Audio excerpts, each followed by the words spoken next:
Welcome, everyone. I'm Amy Seeley, president of Seeley Test Pros, helping students to succeed on all kinds of tests from 8th grade to grad school in Cleveland, Ohio.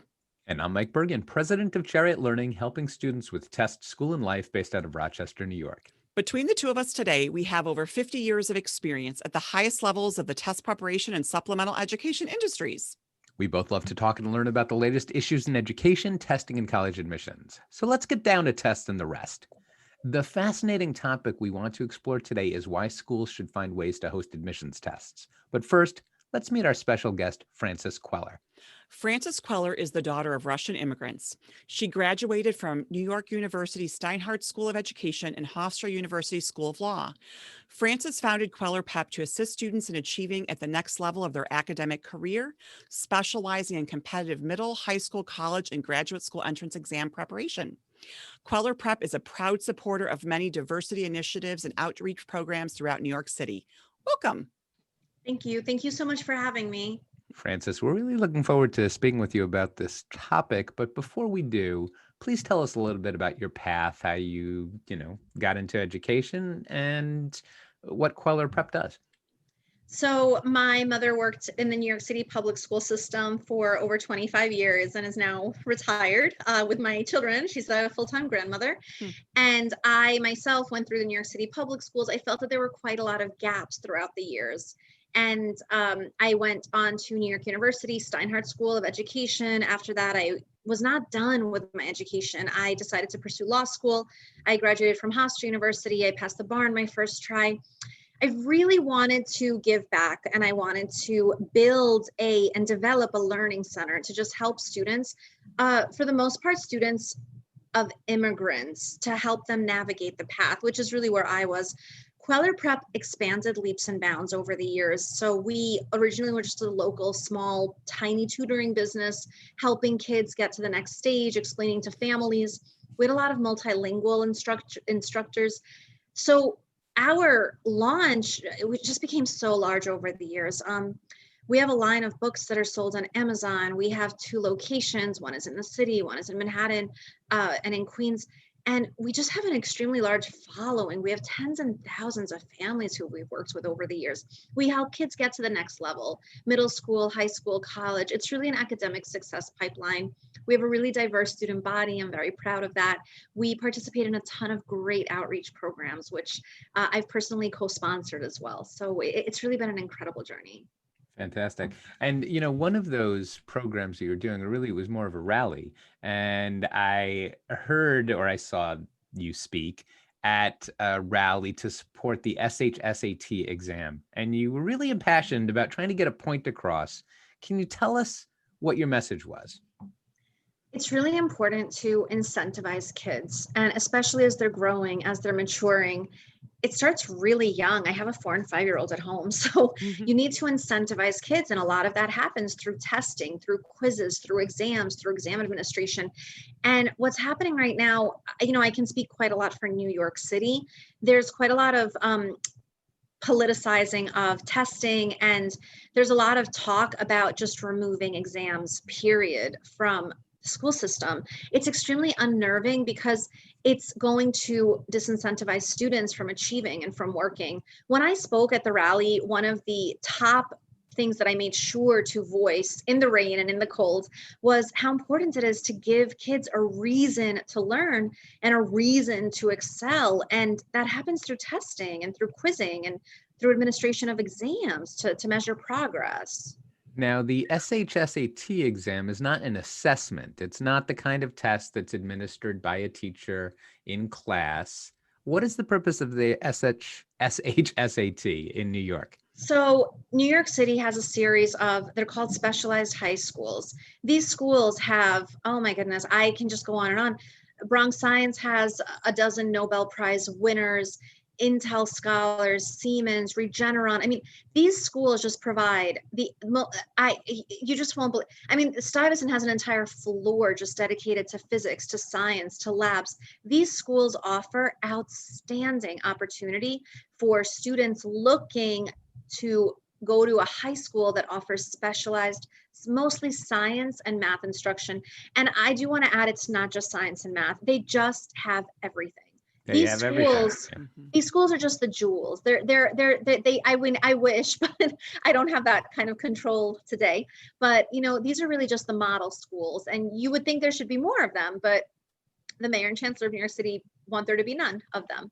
Well, I think that for those schools, Amy, I don't know if you know this, but I almost went to Bronx Science.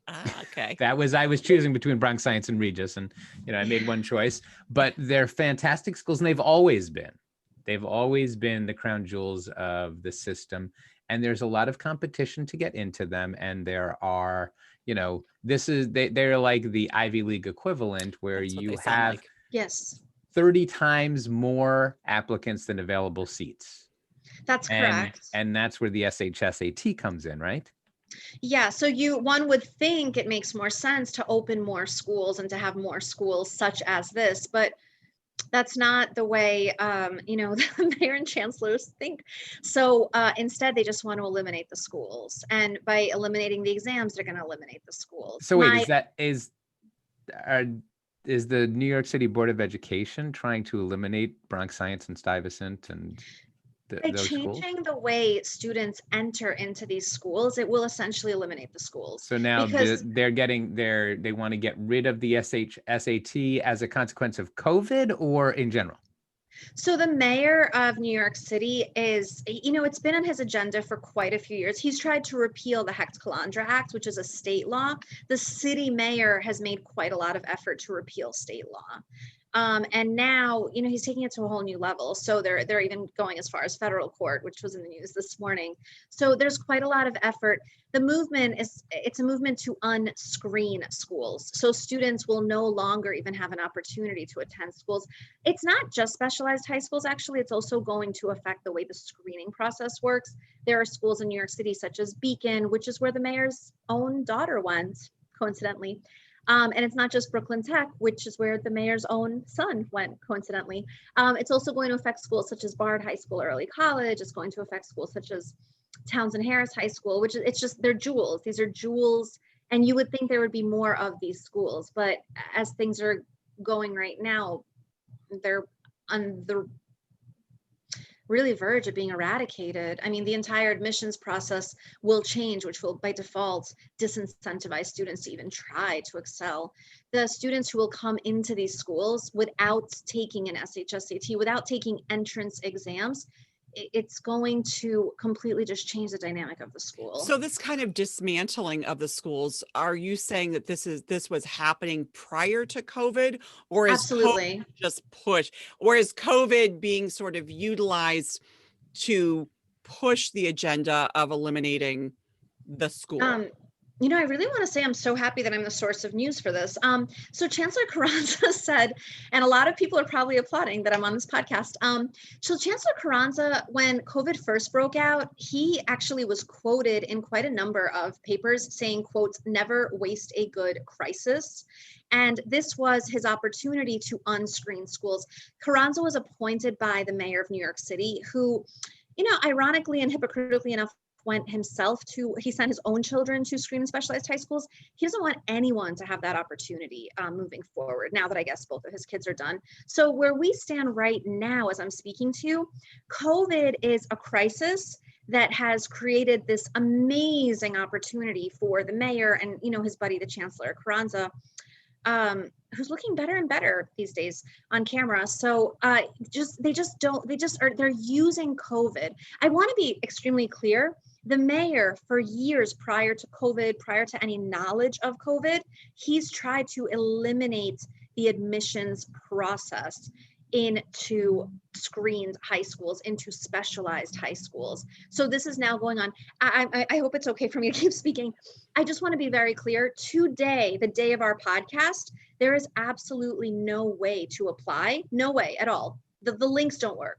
There is no way to apply to a screen school or a specialized high school or a specialized middle school or a gifted and talented program in New York City. There is absolutely no way, no access point, and no functioning link into one of these schools. So this is funny because my niece, she wanted me to prepare her for the SHSAT this year, and she was supposed to take it in November, apparently. So let's step back a little bit, because New York, while it is one of the biggest cities in the world, it is small in the face of everything else in the country. And what you're describing is not specific to New York, in that a lot of agencies and individuals that were hoping to eliminate admissions tests use the opportunity of COVID to start to attack that. Why, Francis, does that terrify you? Why is it so scary to take away these admissions exams? You know, it's criminal activity. And I'm going to quote, I'm not quoting, it was really Ty Abrams from Admission Squad. She sponsored 500 students of color through her nonprofit.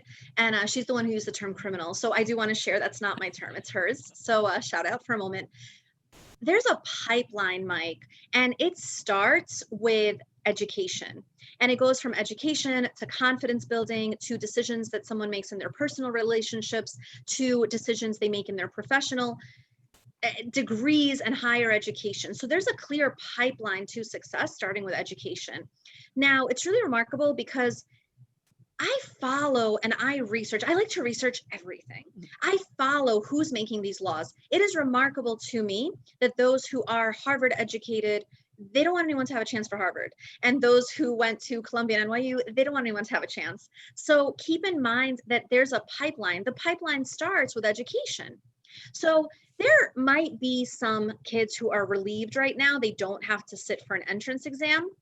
They're too young to understand the ripple effect of not attending a school that can offer them limitless opportunities. I mean, the alumni. Oh, wait, are you saying, so people that try to get rid of admissions exams aren't trying to get rid of the schools. They're just trying to find a different way to send students to those schools, maybe based on grades. Oh no, I see a direct path, because once the admissions process into the schools will change, the entire student body, they won't have any, no. There's a direct path. I hope there's no confusion about it. They're trying to eliminate the schools. They're not trying to eliminate the test. It's about eliminating the schools. They're trying to unscreen what you mean eliminate the schools. school building or change the character of the school? So I bet for you example, let's eliminating- get out of New York City for a second. The UC Regents Mhm. decided that the University of California system should go test optional, then test blind, and they're exploring ways to let students into even ultra competitive schools like UC Berkeley without test scores. Their stated objective was not to eliminate all of the schools, it was to change the pathway for students to get in. Would that be tantamount to destroying Berkeley in your mind? Oh no, Berkeley's going to make a fortune, because now it's going to take a kid 6 years to graduate, because they'll be taking prerequisites for 2 years to try to get into a basic math class. No, I'm very clear in what I'm saying. There's no confusion. They're going to make a fortune by doing test optional. They're taking underqualified students into the school, and then they will give them remedial prerequisite courses that they are required to take for 0 credits. And while they are young and attractive, 18, 19, 20, they will waste those years taking high school plus. I call it high school plus. And the schools are going to make a fortune, because now every student coming in is going to be a 6-year student. So then it seems like right now there are different appetites for tests, where a lot of families, certainly the families we work with, they're still ready to have their students take the tests, and they want the opportunities that tests will offer. And there are other interests in education that want to see tests eliminated. So I guess the two-tier question is, do schools, high schools, middle schools, have a responsibility to administer the admissions test to help their students reach the next level? And what would you say to people that fight the tests as being unfair? Number one, the people who fight the test are complete hypocrites, because if you research them, they themselves are very well educated. So that's really important. Look up the LinkedIn. I'm really happy. I have 10,000 families on my email list. I'm so proud of it. And I blasted the LinkedIn of some of these people who are trying to remove the exams. Number one. Number two, I'm going to go back to that criminal comment, because I really like that Ty said that. We need to focus on the fact that students who attend specialized schools, screen schools, kids who start Regents exams, just something really simple, because New York State got rid of Regents now because they can't administrate. How hard is it when the tax is administrating, the IC private schools are administrating, the colleges, the bar exam went online. How hard is it to administer an exam? But okay, fine, they can't administer. You know what kind of a competitive advantage middle school kids get by sitting for high school regents and accumulating credit? I myself, and I didn't even take everything my high school offered. I didn't know. It's one of the reasons I even have the prep school. I graduated from NYU in 3.5 years. I saved my low to middle income family, more on the low side than the middle, by the way, Mike. I saved my family tens of thousands of dollars by graduating a semester early. Someone who goes to Bard High School, it's a screen school in Queens, they can graduate with 2 years of college credits by 18 years old. They finish college, 20 years old. Queens High School for the inquiry, 60 credits out the door. You're 18 years old, 2 years college. Do you realize for a family how much money? And I also really want to focus on how important it is to build self-esteem. I'm here now and I do quite a lot of speaking and presentations. I promise you my self-esteem was very different growing up. It was a really different world, but I had my education and my education got me very far and allowed me to speak. And when I passed the bar, my self-esteem was through the roof because I could have taken anything at that point. I know, and it had first a lot, time too. Good. And taking exams builds character. One thing that's really nice about one lawyer to another lawyer, we've all sat through these exams. By eliminating the exams, it's really just an abuse on the children. There are children who don't know any better. I said this during the rally. I'm speaking right now. I speak quite a few languages. So I speak English, I speak Russian, I took Spanish. I'm like 20 years in now in Spanish. So I said this, I'm speaking for kids who can't speak. So my voice right now is a voice. And some people, I'm really surprised because they happen to be educated. They don't support my voice, but they're wrong. And I know for sure that I'm right because I was there, I was there with the immigrant parents. I was there in that little tiny apartment growing up where the only, we've had kids who are homeless come to Kweller Prep. They got into 15 colleges full ride. They changed their whole world. I was on the phone the other day. I caught up with a student from Kweller. She was homeless. She was homeless, Mike. She now told me she's a homeowner. You can't tell. It's education. Because you're talking about education. So again, and I'm going to play devil's advocate because I guess I should be clear. The name of our podcast gives away the fact that we are protest. We're very protest. But, there are some that will argue that by eliminating an entrance exam, they're not eliminating the educational opportunity. Growing up, I grew up in New York City and I'm from the Bronx, and the Bronx Science was always considered one of the crown jewels of the New York City public education system. And that system has a lot of unevenly distributed resources. For every Bronx Science, you've got 10 schools in the Bronx that people really aren't getting great educations out of. So, is there an effort to make things more even? Is that part of what you're perceiving, or is it simply an anti-test bias that's at work here? You would think that if anyone with a sane mind, and clearly we don't have that right now because I'm doing this podcast and I was at a rally a few days ago, at a town hall a week before, you would think anyone who's in a position of political power would understand that there are 30,000 students sitting for entrance exams. There's clearly a demand for entrance exams. I just want to give you hard numbers. Bronx Science takes 1,000 kids, 30,000 sit for the test. In Queens is a big borough. I live in Queens. It's huge. In Queens, do you want to guess? There's one specialized high school. Guess how many kids are in their incoming class? 100 seats. When there are 30,000 kids sitting for an exam, you would think that there would be several thousand opportunities. Doesn't it just? There are not, and it's a ranked admissions, and it's something kids work towards, and the ones that gain the opportunity, they benefit from that. That hard work makes them ready to thrive in the highly competitive academic environment they find themselves. So one would think with any, driblet of common sense that testing, and so many students are trying to test, the numbers went up over the years. It went from 20,000 to 30. Last year it was close to 35. You would just think they would open more schools and more opportunities. Instead, I want to repeat this. The ones who went to Harvard and Yale, you know, the real issue, it really has a lot to do with the mayor and the way he's running things. He went to Columbia, so he's 3 generations of Ivy League, which I learned by looking him up. And that really, you know, it really speaks volumes. He went to an Ivy, his son went to an Ivy, his dad was a journalist. I'm a little jealous, I'm not gonna lie. I'm a little jealous because his dad went to an Ivy, and I got it, my dad didn't even go to college. So he had such a leg up in education. But then again, my children have a big leg up with education, whereas I didn't. So, you know what I mean? We're creating the pipeline. We're trying to give the next generation more opportunities. Mm-hmm. I can't speak to why political decisions are being made right now against our children.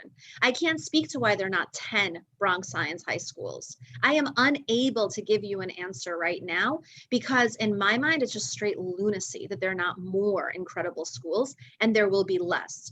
I want to add, and I want to stress this, the issue of entrance exams, you know, it doesn't start in 8th grade. So there's quite a lot of talk about how eliminating the test will fix the problem. Set up good kindergartens and fix the problem. So I'm not sure. I mean, look, I read the paper every day. The money's being wasted. The tax dollars are being wasted on other things. I have yet to see anything documented right now for the health initiative Thrive. I did quite a lot of research on that. That was $1 billion. It, you know, it's led by the mayor's wife. I would love to see $1 billion invested in building out more of these specialized high schools and to see what happens. And the K-8 would be really impressive. It's very hard for me to speak right now because I'm very emotionally connected as well, because I was there, you know, I was there. And where would I be right now if I didn't have my education? I wouldn't be here, I wouldn't be speaking.